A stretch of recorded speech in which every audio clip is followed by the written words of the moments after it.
عزیز طلبہ، آج کے لیسن میں ہم سیکھیں گے کہ actions controlled by the nervous system, nervous system کے زیر کنٹرول افعال۔ نروس سسٹم کے زیر کنٹرول افعال دو طرح کے ہوتے ہیں۔ نمبر 1 والنٹری ایکشنز یعنی شعوری افعال، نمبر 2 انوالنٹری ایکشنز غیر شعوری افعال۔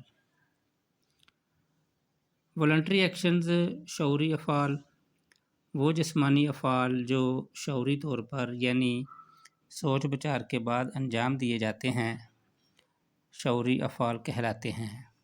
مثلاً بولنا، کھانا، پڑھنا، چلنا، تالی بجانا وغیرہ شعوری افعال کی مثالیں ہیں۔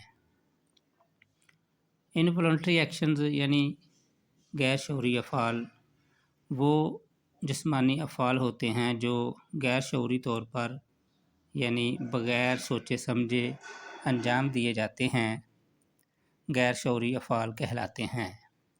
مثلاً دل کی دھڑکن، سانس کا چلنا، آنکھوں کا جھپکنا غیر شعوری افعال کی مثال۔